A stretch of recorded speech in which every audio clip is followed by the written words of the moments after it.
How does one improve jiu-jitsu as a white belt?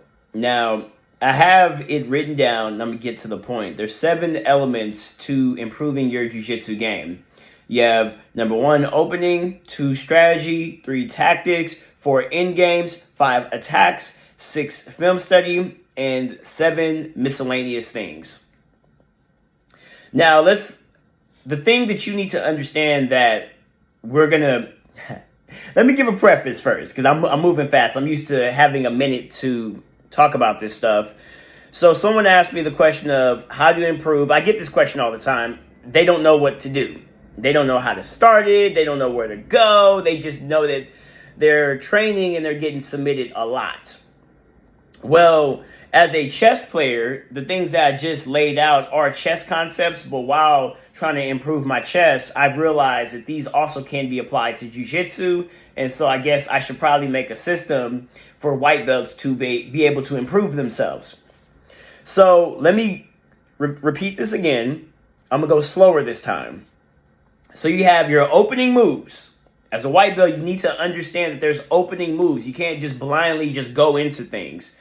Number 2, you need to understand that there's an overall strategy. As you continue in your journey of getting better at jiu-jitsu, you're going to discover that there are strategies that you can maybe create as you do film study, or just usually rolling a lot of sparring will give you these strategies.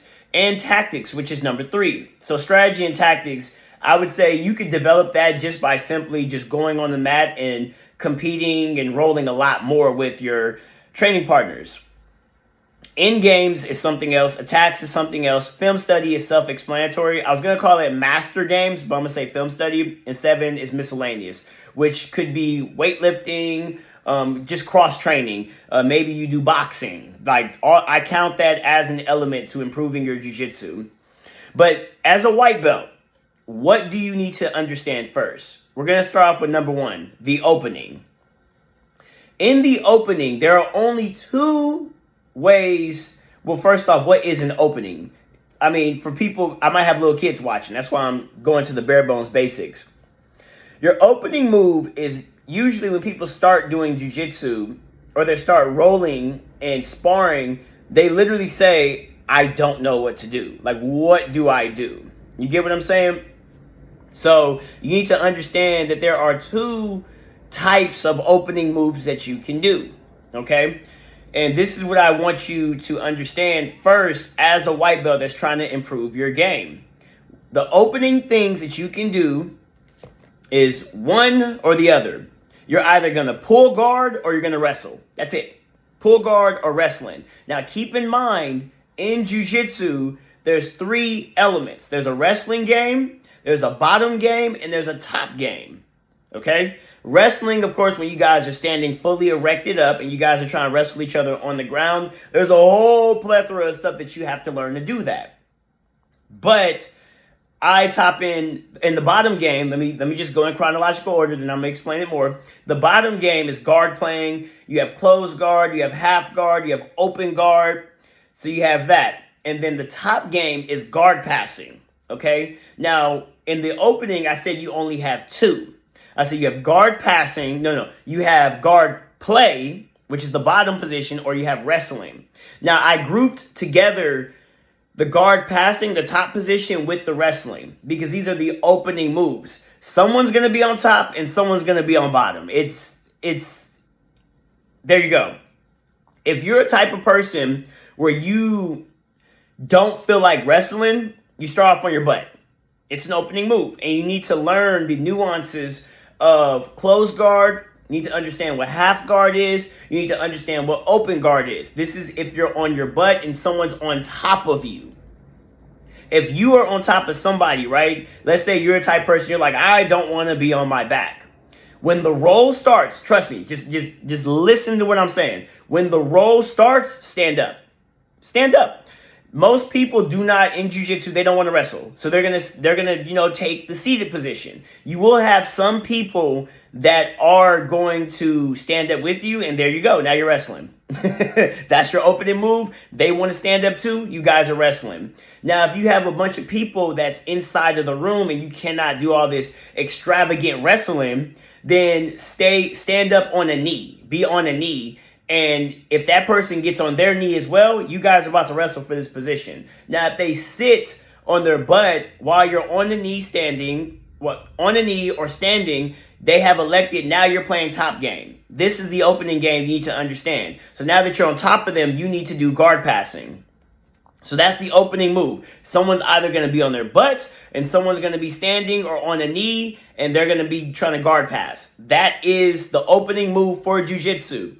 Now, for 2 and 3, which is strategy and tactics, once you guys get past the opening moves, once someone has elected to be on the bottom and someone has elected to be on top, now there's a whole strategy and tactical game that you need to understand for guard play and guard passing or the takedown, okay? So I'm not going to get into all that. I will make more videos and on these things going more in depth because this is just not something I could just explain in one whole video. We're talking about how to improve your game as a white belt in jiu-jitsu. You need to understand the 7 elements. There's openings, there's strategies, there's tactics, there's end games, there's attacks, there's film study, and there's miscellaneous things. So first, as a white belt, I want you to understand for the opening move, if you choose to be the wrestler or the guy that's on top position, you find yourself on the top,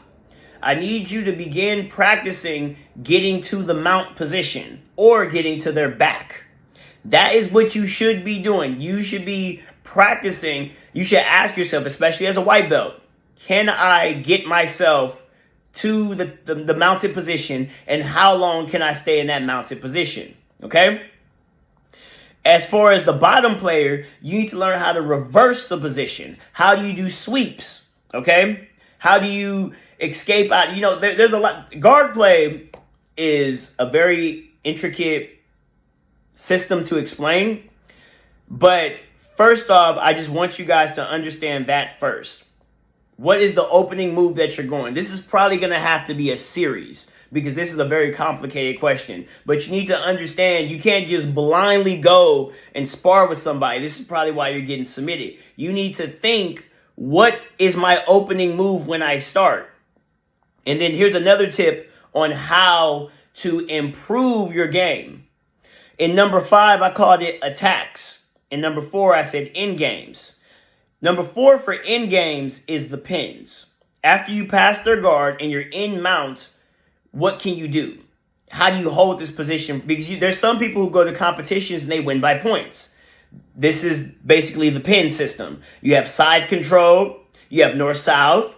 You have judo side control. There's various different forms of pinning with people, okay? Even the back. When you take someone's back, that is a pin.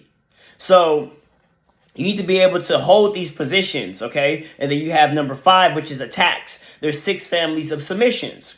Now, this is the point that I was getting to. As a white belt, when you go compete, this is an FYI for you guys. Out of all the competitions that I have seen for white belts, all of them, it always comes down to the end game in the attacks. It comes down to who passed whose guard and who is winning by points. That's end game, which is the pin. Who is in side control, who is in north-south, and who is in mount, and who can hold that position for the longest. That's how you win by points. That's the end game. And the attacking system, I discovered for white belts, whoever has the best attacking, whoever has the best submission game, usually ends up as the winner. Okay? So as a white belt, I hate people who try to win by points. And you're not going to get famous for that. Trust me. You won't get famous by stalling. That's how I look at it. You need to find out what is the type of submission that you're good at. You have the back. You have leg locks. You have arm bars. You have guillotines. You have triangle chokes. And you have kimuras. Okay? Those are the 6 families of submissions. Figure it out which one that you're good at and hone that until you start seeing more jiu-jitsu open up for you. And I'm going to stop right there. If you guys have any more questions of things you want me to go more in depth with, go ahead, comment below, but let's get started.